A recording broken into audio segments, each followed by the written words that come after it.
अस्सलाम वालेकुम रहमतुल्लाह। ये बात है आज से 8-9 साल पहले की, जब मैं कोई 16-17 साल का हुआ करता था और मैट्रिक का स्टूडेंट था जब मैंने अंजुमन तलबा इस्लाम में शमूलियत इख्तियार की। और उसके साथ साथ जो मेरा प्राइम फोकस था उस वक़्त, क्योंकि हिस्ट्री पढ़ने का शौक़ था, तो तमाम सूबों के बारे में मैंने पढ़ने की कोशिश की। तो जब मैंने बलूचिस्तान के बारे में रिसर्च की तो गूगल पे तो बलूचिस्तान के बारे में कम और आज़ाद बलूचिस्तान के बारे में ज़्यादा चीज़ें मुझे दिखाई गई। तो मैं बिल्कुल चौंक गया कि यार ये क्या कोई नया मुल्क बनने जा रहा है या क्या सिलसिला बन रहा है। और जब उसकी गहराई में गए तो तब अंदाज़ा हुआ कि Indian propaganda was at its peak. तो मैंने सोचा कि प्राइम फोकस मेरा ये होना चाहिए कि हम लोग अब इस इंडियन प्रोपेगेंडा को काउंटर करने की कोई कोशिश करें। अब सोशल मीडिया से हमने शुरू किया, कुछ ट्विटर के, कुछ फेसबुक के हमारे दोस्त अहबाब थे, यूट्यूबर्स थे, उन लोगों के साथ मिलके से काउंटर किया। लेकिन मैंने कहा नहीं, जो मुझे नज़र आ रहा है वो ये है कि जो नफ़रत है वो लोगों के दिलों तक सरायत कर चुकी है और वो नफ़रत डाली गई है पाकिस्तान के ख़िलाफ़, उसको काउंटर करना होगा। मैंने वफाकी उर्दू यूनिवर्सिटी इस्लामाबाद और नेशनल प्रेस क्लब इस्लामाबाद और इसके साथ साथ करते करते पूरे पाकिस्तान में ऐसे सेमिनार्स कराए, रैलियाँ, जलसे वगैरह कराए, जिसमें मैंने कोशिश की कि ऐसे बलूचिस्तान के हीरों को बुलाया जाए जो कि आपस में तो सियासी इख्तिलाफ रखते हैं लेकिन पाकिस्तान के लिए हमेशा कुर्बानी देने को तैयार हैं। और यहाँ की लिस्टें इकट्ठी की कि जितने बच्चे बलूचिस्तान से ताल्लुक़ रखते हैं पिंडी इस्लामाबाद की यूनिवर्सिटीज़ कॉलेजेस में, उन सबको बुलाया जाए और उन्हें उनके सामने बिठाया जाए और वो बताएं कि असल मसाइल क्या हैं और कौन प्रोपेगेंडा कर रहा है और कौन ये कह रहा है कि जनाब ये तो सारा जुल्म पंजाबियों ने किया या किसने किया। उस सारी चीज़ों को काउंटर किया गया और अल्हम्दुलिल्लाह मुझे ये फ़ख्र से कहना पड़ता है, मैं कह सकता हूँ फ़ख्र से, कि I was the first one from Punjab. 2004 से 2015 तक जितनी वहाँ पर एनार्की फैली, उसके बाद मैं वाहिद बंदा था जो कोयटा गया और कौमी परचम रैली हम लोगों ने निकाली। मेरे क्लास फेलोज़ ने, बिलाल काकड़ और हम सब ने मिल के हमारे तकरीबन, मैं गैरिसन एकेडमी कोयटा में 2 साल पढ़ा भी था when my father was posted there. ये 2005-06 की बात थी। तो सारे पुराने दोस्त जो थे, कोई वहाँ पर पॉलिटिकल फैमिली से भी ताल्लुक़ रखते थे। तो बाद में हम सारे जब बड़े हो गए, कोई 17-18 साल के हो गए, तो हम लोगों ने सोचा कि वहाँ पर इस तरह की रैली निकालें कि उसमें पश्तून, बलोच, पंजाबी, सिंधी और ये सारे कश्मीरी, बल्तिस्तानी सब इकट्ठे हों। तो उससे कोई सियासी रंग ना दिया जाए, सिर्फ पाकिस्तानी परचम के साए तले हम कोयटा में इस तरह करें।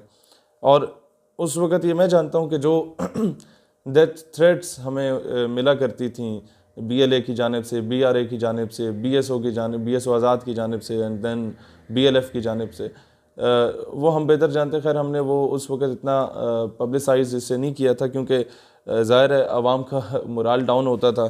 तो खैर वो सारा किया। इस्लामाबाद में हमने सारे सेमिनार्स किए, लोगों को पाकिस्तान से मोहब्बत का दर्स दिया और ये बताया कि जनाब अगर गवर्नमेंट की कोई पॉलिसीज़ गलत हैं, अगर किसी फ़र्द वाहिद की कोई पॉलिसीज़ गलत हैं, या आप लोगों के अपने नवाबों वडेरों ने आप लोगों पे अगर जुल्म किया, तो इसमें पाकिस्तान का कसूर नहीं है, इसमें उस फ़र्द वाहिद का या उसकी पॉलिसीज़ का कसूर है। और पाकिस्तान तो हम सब का मुल्क है, इससे मोहब्बत, मैं तो पाकिस्तान से मोहब्बत इसलिए नहीं करता कि मैं यहाँ पैदा हो गया, पला बड़ा। मैं तो अलबत्ता सिर्फ इसलिए करता हूँ कि ये वाहिद रियासत है, रियासत मदीना के बाद जो कि इस्लाम के नाम पे हासिल की गई। तो मुझे तो इससे अकीदत और मोहब्बत रसूलुल्लाह अलैहिस्सलाम के निस्बत से है।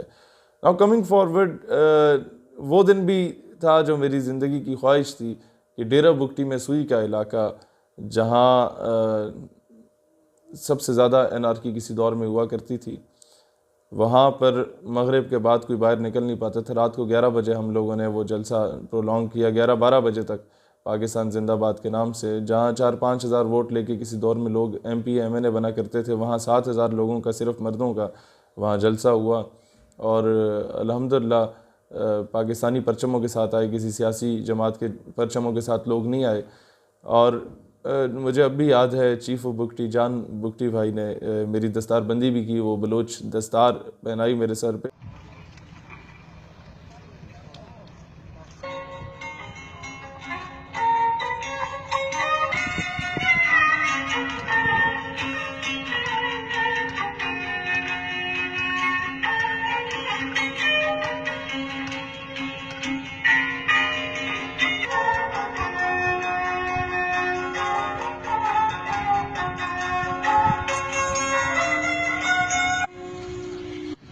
जान मानो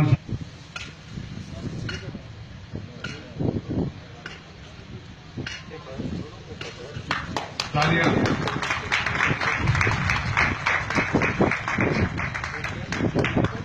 और इंशाअल्लाह ताला मैं इसकी पूरी लाज रखूँगा और वो हमारी लाज रखेगी। और उसके साथ साथ मुझे याद पड़ता है कि बरामदाग बुकटी को मैंने उस वक्त चैलेंज किया था कि ये जो पहली 2 सफ़ों में यहाँ के सियासतदान बैठे हैं, यहाँ के जो बलोच बैठे हैं, इनको रहने दो, मैं पंजाब से हूँ तो मेरा मुकाबला करो। ये बलोच एक पंजाबी को वोट दे देगा लेकिन गद्दार वतन को वोट नहीं देगा। और सब ने उस पर ताली शाली भी बजाई और कहा कि आप बिल्कुल दुरुस्त कह रहे हैं। और फिर वहाँ बलूचिस्तान से एक ये नारा भी बुलंद हुआ कि हम अगर पाक फ़ौज को ज़रूरत हुई तो हम 50,000 रज़ाकार पाक फ़ौज को देने को तैयार हैं भारत के ख़िलाफ़। तो एक बड़ा पॉजिटिव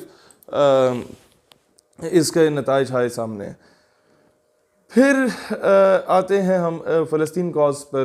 तो पैलेस्टाइन कॉज पर अल्हम्दुलिल्लाह जितना काम हमारी तंजीम ने किया, इतना नौजवानों में शायद किसी और ने नहीं किया होगा। और मुझे अब भी याद है जो फ़लस्तीन के 400 बच्चे पाकिस्तान में इस वक्त भी पढ़ रहे हैं, मुख्तलिफ़ यूनिवर्सिटीज़ में, मुख्तलिफ़ मेडिकल कॉलेजेस में स्कॉलरशिप्स पे इधर पढ़ रहे हैं। पाकिस्तान अल्हम्दुलिल्लाह हमने कोई भी मुल्क किसी जगह पे एम्बेसी बनाता है तो उसकी तनख्वाहें शनख्वाहें सारे वो लोग खुद ही देते हैं। लेकिन पाकिस्तान में जो फ़लस्तीनी एम्बेसी है उसके सारा बजट हम लोग खुद अफोर्ड कर रहे हैं, पाकिस्तानी अफोर्ड कर रहे हैं। और अब भी हमारे पासपोर्ट पे लिखा है कि it is eligible everywhere except Israel, और इसराइल को हम लोग नहीं तस्लीम करते। खैर फ़लस्तीनी सफ़ीर ने भी काफ़ी रिकगनाइज़ किया, हमारी वोट टेकिंग सेरेमनीज़ में भी आए। सफ़ीर जो एम्बेसडर होता है, जो लोग डिप्लोमेटिक अफेयर्स को जानते हैं वो सही जानते हैं कि वो सरीना या मैरियट से बाहर नहीं जाता, वो इसी तरह के होटल्स में आता है, वो मिन्नते तरले करके। और ये वो सफ़ीर थे जिन्होंने इतना कोऑपरेट किया हमारी सिंसेरिटी को देखते हुए कि हम अगर ये भी कह दें कि जनाब प्रेस क्लब के बाहर एहतजाज है या किसी चौक चौराहे पे एहतजाज है तो उधर भी ये पहुंच जाएंगे हमारे साथ अपनी किसी किस्म की सिक्योरिटी के बगैर। तो ऐसे दरवेश सिर्फ लोग भी हैं। और बैतुल मक़दस का खुर्दा जो आया करता था वो ये हमें खिलाया करते थे उधर जब हम लोग मसला फ़लस्तीन पर डिस्कस करने जाते थे। फिर हमारा ये भी अंडरस्टैंडिंग हुई आपस में कि हमारे तमाम पाकिस्तानी नौजवान और आपके फ़लस्तीनी नौजवान मिल के काम करेंगे इस कॉज़ के लिए, और उनके फ़लस्तीनियन स्टूडेंट ऑर्गेनाइजेशंस जितनी भी हैं उनके साथ हमारे रवाबित हुए वहाँ पर भी और यहाँ पर भी। Then coming towards the Kashmir cause, जहाँ पर आके सबसे बड़ा इख्तिलाफ़ पैदा हुआ वो ये था कि जितना मुझे अब भी याद है 26 जनवरी 2014 को मेरा एक्सीडेंट हुआ। मेरे अब भी दोनों पाँव में, राइट लेग में जो मेरे घुटना है वहाँ पर कोई 14 स्क्रूज़ और कुछ प्लेट्स लगी हुई हैं, और लेफ़्ट जो एंकल है टखना उधर 2 नेल्स हैं, और ये बाएं बाजू में रॉड है। ये हमारा एक्सीडेंट हुआ था जंड अटक के गांव है चूरा शरीफ, उसके सामने। तो वो गाड़ी अनबैलेंस हुई काफ़ी ज़्यादा स्पीड में, तो वो सीधा दरख्त में लगी। तो ये 26 जनवरी को था। उसके 8-10 दिन के बाद 5 फरवरी आ रहा था और हमने प्रोग्राम रखा हुआ था आज़ादी कश्मीर पर। खैर अब मैं तो बिल्कुल एक ही हाथ ये राइट हैंड ही काम करता था, बाकी तो सारे बिल्कुल पट्टियाँ बंधी हुई थी पूरे जिस्म पे। 2014 की बात है। और मुझे याद पड़ता है कि यासीन मलिक साहब अल्लाह उनको ज़िंदगी दे, यौम कश्मीर पे मकबूजा कश्मीर के हुर्रियत रहनुमा यासीन मलिक ने हम कश्मीर से ज़ारी यकजहती करते रहे बचपन से। उस दिन उन्होंने 5 फरवरी को, मैं प्रोग्राम में तो ना जा सका, अलबत्ता यासीन मलिक की बेगम साहिबा मिशाल मलिक बहन, उनकी छोटी सी बेटी थी तब 1-2 साल की, वो और उनकी जो वालदा थी, ये तीनों शख्सियात वहाँ तशरीफ़ लाई। और मैं समझता हूँ कि उस दिन मुझे अंदाज़ा हुआ कि यार कितना ज़्यादा ये लोग कॉज के साथ सिंसियर हैं कि नज़रियाती लोगों को ये नहीं छोड़ते। फिर मज़ीद आगे बढ़ते हैं तो कुछ महीने में व्हील चेयर पर रहा, 3-4 महीने। उन दिनों में काफ़ी ज़्यादा दहशतगर्दी होना शुरू हो गई और हम लोगों ने जान हथेली पे रख के जितना हम लोगों ने काम किया उस दिनों में, पाकिस्तान के नज़रियाती असास का दिफा करने के लिए, पाकिस्तान से मोहब्बत का एलिमेंट उजागर करने के लिए, तमाम तर दहशतगर्दाना क़ुव्वतों के ख़िलाफ़ हम लोग लड़े, एक किस्म का नज़रियाती जंग लड़ी हमने। तो फिर जो धमकियों का एक सिलसिला BLA की जानिब से था वो TTP की जानिब से भी इनडायरेक्टली शुरू हो गया। और मैं वो चीज़ एक्सप्लेन नहीं करना चाहता कि जो हम लोग चिराट में जा रहे थे, कुछ दोस्त वगैरह जितने फ़ौजियों के बच्चे चचे हैं, तो रास्ते में हमारे साथ क्या होने वाला था और अल्लाह ने हमारी जान बचाई। लेकिन मैं मज़ीद आगे आता हूँ कि कश्मीर कॉज पे जब मैंने देखा कि यार मकबूजा कश्मीर के लोगों के साथ हमारा रब्ता होना शुरू हो गया, मैं उम्रे पे गया पहली बार, तो 2 बार वहाँ भी गिरफ़्तार हो गया, क्योंकि पाकिस्तान से ज़्यादा जो लोग मुझे मिलने आते थे वो इंडियन मुस्लिम्स होते थे और सीने लग के रो पड़ते थे, कहते कुछ नहीं थे। और खैर वहाँ हमने 12 रबीउल अव्वल को रैली भी निकाल ली थी, तो उस वजह से भी गिरफ़्तारी हुई। और जो दर्द और दुख मुझे वहाँ पर महसूस हुआ मकबूजा कश्मीर के लोगों की, क्योंकि बराह रास्त मेरी उनसे वहाँ मुलाकात हुई। फिर वहाँ से जो कुछ हमारे जवान तशरीफ़ लाते थे मकबूजा से किसी न किसी तरीके से, तो उनसे जब मुलाकातें होती थीं तो वो उनसे भी और फ़लस्तीनियों से भी, तो वो एक ही बात कहते थे। मैं जब कहता था यार कोई हम हेल्प आउट आपकी कर लें, कोई चंदा शंदा इकट्ठा कर लें, तो मुझे कहते शहीद साहब व्हाट डू यू थिंक, कि हम लोग भूखे मर रहे हैं या प्यासे मर रहे हैं या नंगे मर रहे हैं? हमें आपके चंदे की ज़रूरत नहीं है, हमें आपकी बंदूक की ज़रूरत है। अपने हुक्मरानों से कहिए कि अमली तौर पे कुछ करें, वहाँ लोग मर रहे हैं।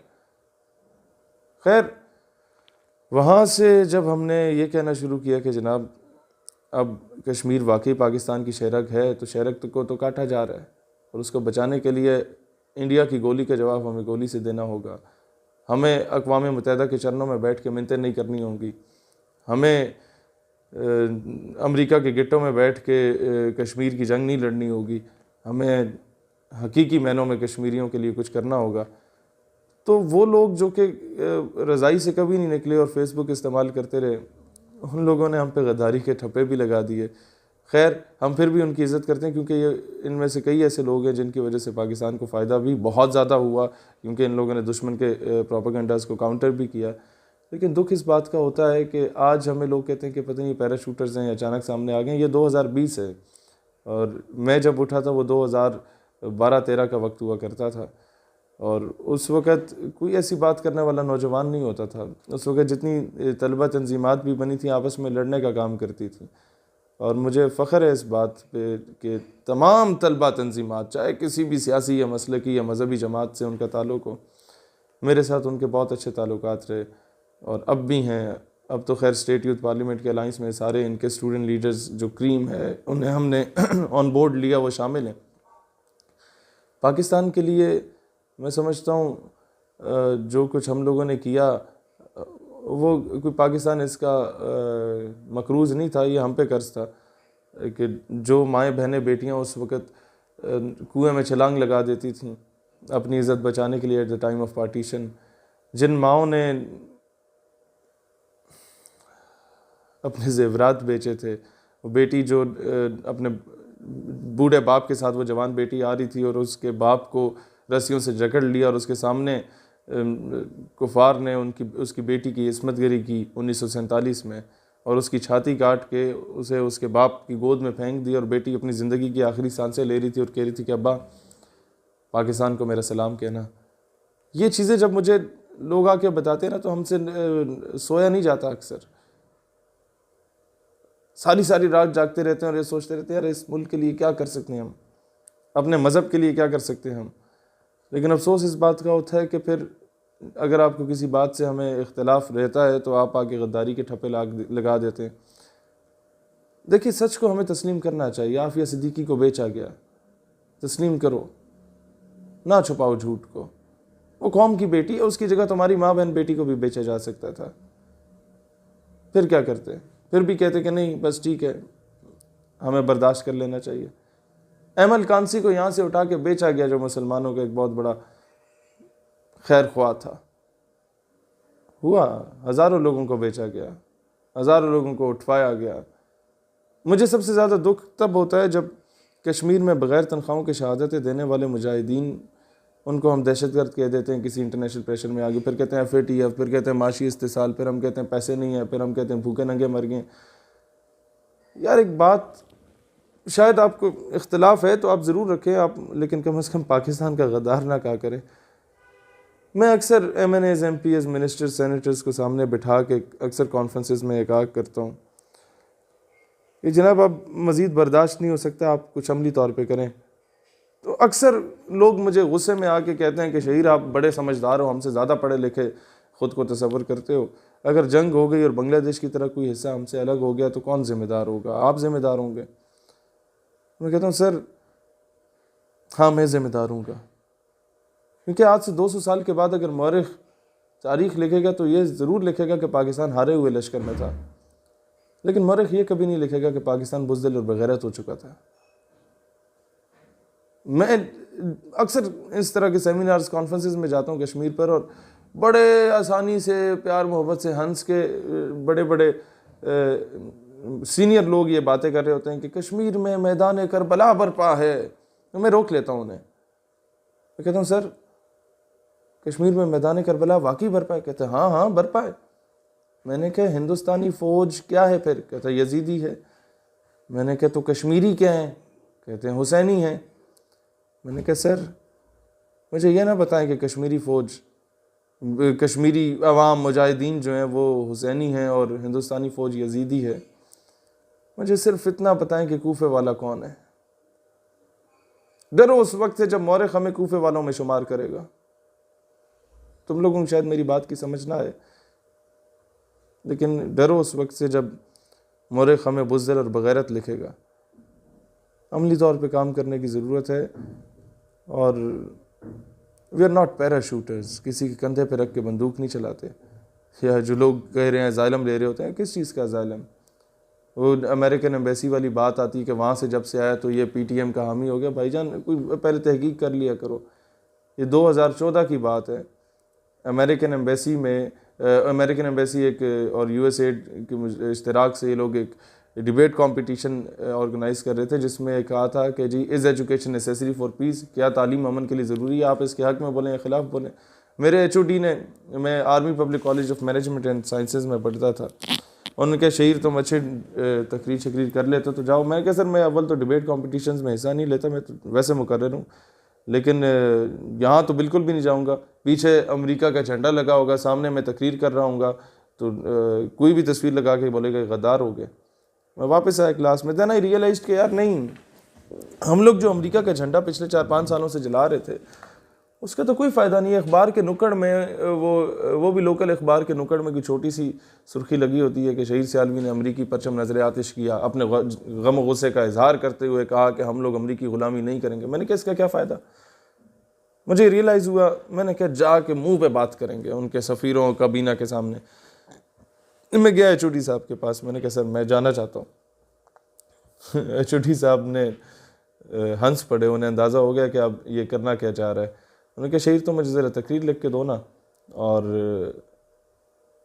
वो मैं देखूँगा, उसके बाद फिर मैं तुम्हें जाने दूँगा। मैंने खैर तकरीर शकरीर लिखी कि मलाला बड़ी नेक खातून है और आफिया सिद्दीकी को सही गिरफ़्तार किया गया और हमें दहशतगर्दी के ख़ात्मे और अमन के क़याम के लिए अमेरिका का साथ देना होगा। HOD साहब ने वो पढ़ी, मुस्कुराए, कहते हैं बेटा ज़मीर तो मेरा भी नहीं मानता कि तुम ऐसी बातें करो, ना ही तुम्हारा मानता होगा, लेकिन अलबत्ता पोजीशन इसी से आएगी। मैं क्या बिल्कुल सर पोजीशन तो इसी से आएगी। तो क्या पहन के जा रहे हो? शेरवानी तो नहीं पहन रहे? मैंने कहा नहीं सर वो शेरवानी तो नहीं ना, अमरीकी एम्बेसी का फंक्शन है तो pant coat shirt coat tie शाई लगा के जाएंगे। कहता हाँ हाँ हाँ, यही मैं तुम्हें बता रहा था कि वो कोई बुरा इंप्रेशन उन पर ना पड़ जाए।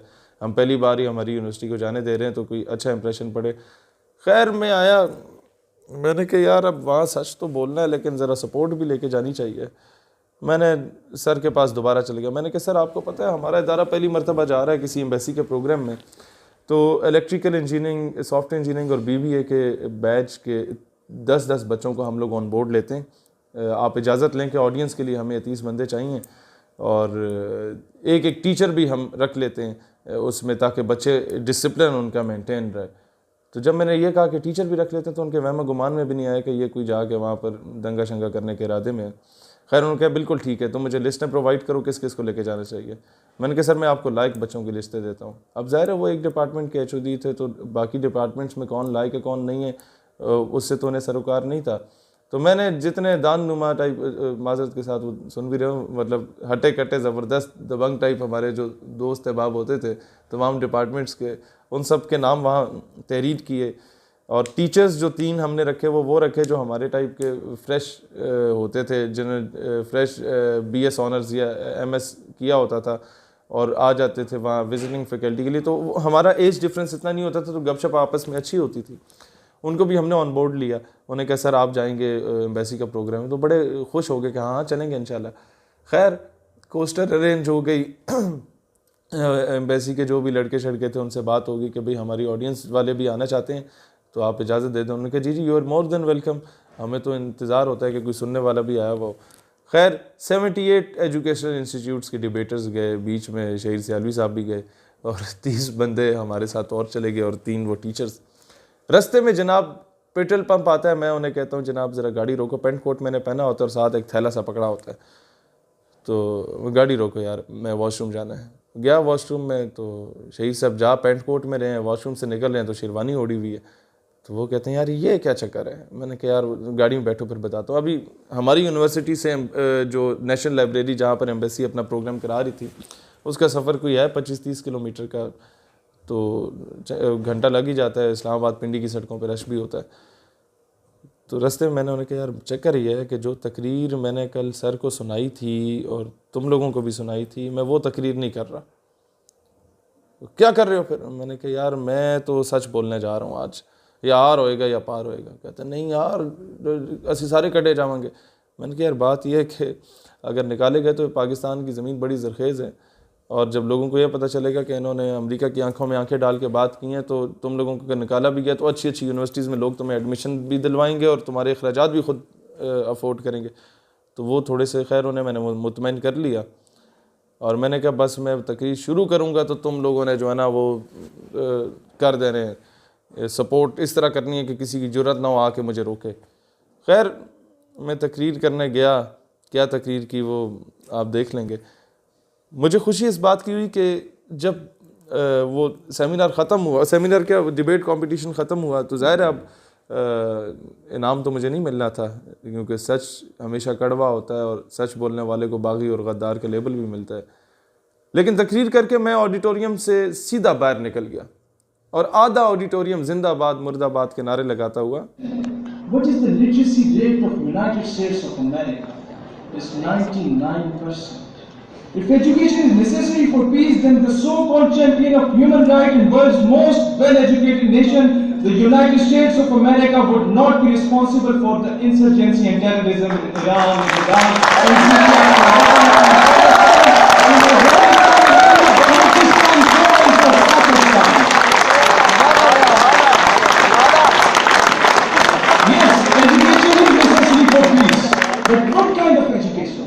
the message of love, peace and prosperity which was given to us by the Holy Prophet sallallahu alaihi wasallam. The message which was given to us by the Holy Quran, that if you have killed a single human being, it means you have killed the whole humanity. And if you have killed the whole humanity. But unfortunately, the so-called international media, the so-called champions of human rights used to say, the so-called world's most well-educated and highly qualified people used to say that Muslims are responsible for the terrorism. Let me ask you a question. What is the literacy rate of Israel? It's 97%. Then what is being done in Palestine? Thousands of Muslims what was done in Iran? What was done in Iraq? What was done in Syria? What is being done in Lebanon? What is being done in Burma? What is being done in Afghanistan? What is being done in Hyderabad, Dhaka and Gujarat? And what is being done in Indian occupied Kashmir? So, it has been proved that Muslims are not terrorists, rather they are being terrorized.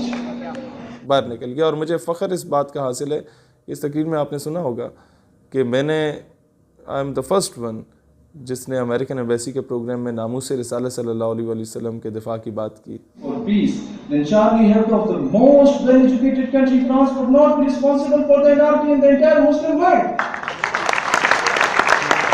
Then according to law of God, where you can't pinch and hurt the feelings of any religion, caste or creed, and according to the international blasphemy law, what do you say about the nation where patients are the most sensitive about their beloved Prophet sallallahu alaihi wasallam? Dear audience, let me to express extent of these patients in my national language because English linguistics council dropped by these patients.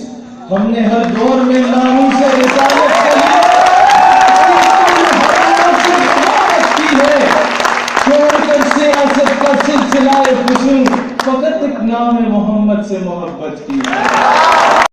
मैंने अफ़गानिस्तान से फ़लस्तीन, कश्मीर से Burma तक के एक एक मुसलमान मज़लूम की बात की और कहा कि दहशतगर्द असल तुम लोग हो, अमेरिका वालों, जो दुनिया का अमन तबाह कर चुके हो। खैर, जब मैं ऑडिटोरियम से बाहर निकला तो आधा ऑडिटोरियम नारे लगाते हुए बाहर आ गया। पोजीशन मेरे लिए वो नहीं थी कि वो फर्स्ट सेकंड थर्ड पोजीशन देते, वो तो देनी भी नहीं थी उन्होंने। पोजीशन मेरे लिए ये थी कि जो दूसरे स्कूल्स और कॉलेजेस और यूनिवर्सिटीज़ के टीचर्स और प्रिंसिपल्स आए हुए थे अपने बच्चों को लेके साथ, उन लोगों ने मेरा माथा चूमा था कि बेटा तुमने हक अदा किया, सच बोला। और मैं हमेशा एक तलकीन करता हूँ लोगों को कि सच बोला करें। खैर, इस पे लोगों ने बाद में, जिन लोगों ने तकरीर नहीं सुनी उनके लिए भी सुना देते हैं आपको, प्रोपेगेंडे भी किया, पता नहीं वहाँ से आ गया तो इसने क्या कर दिया। इसलिए मैं आवाम से कहता हूँ कि सुनी सुनाई बातों पे यकीन ना किया करें। आप लोग तहकीक कर लिया करें कि यार अगला बंदा कितना ख्वार हुआ है। मुझे याद है कि जून जुलाई की सख्त गर्मी हमने सिबी, डेरा बुगटी के सहराओं रेगिस्तानों में गुजारी है। और मुझे याद है कि इस्लामाबाद की सर्द रातों में हम लोगों ने जनवरी की और दिसंबर की रातें गुजारी हैं। और इस तरीके से जाके हमारी नज़रियाती टीम बनी है। किसी के हमने बूट पॉलिश करके, या किसी के कंधे पे बंदूक रख के, या किसी के मिन्नतें तरले करके, या किसी की गोद में बैठ के हम इस मकाम तक नहीं पहुँचे जिस तरह लोग हुकूमतों में पहुँचते हैं। हम अगर पाकिस्तान का दिफा करते हैं या पाकिस्तान से अकीदत और मोहब्बत रखते हैं तो ये हमारे ईमान का हिस्सा है। हमारी मोहब्बत किसी के मोहताज नहीं है कि हम लोग किसी से NOC लेके।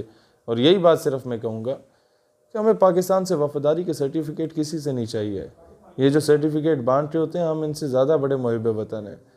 हम बग़ैर तनख्वाहों के काम कर रहे हैं इस मुल्क के लिए। हम मोहब्बत और प्यार नहीं करते पाकिस्तान से, हम इश्क करते हैं पाकिस्तान से। खुदा की कसम इश्क करते हैं पाकिस्तान से। मैं समझता हूँ इकबाल दुरुस्त कहते थे, मीर अरब को आई ठंडी हवा जहाँ से, मेरा वतन वही है, मेरा वतन वही है। इंशाल्लाह वो वक्त दूर नहीं जो मुल्क सुपर पावर बनेगा इंशाल्लाह। और इंशाल्लाह हमें पूरी उम्मीद है कि ग़ज़वा हिंद होती है तो हम उसके एक अदना से मुजाहिद ज़रूर बनेंगे इंशाल्लाह ताला। इस कौम को तैयार करने और अपने मुल्क के लिए, अपने मज़हब के दिफा के लिए हम हमेशा तैयार रहेंगे इंशाअल्लाह ताला। पाकिस्तान हमेशा जिंदाबाद।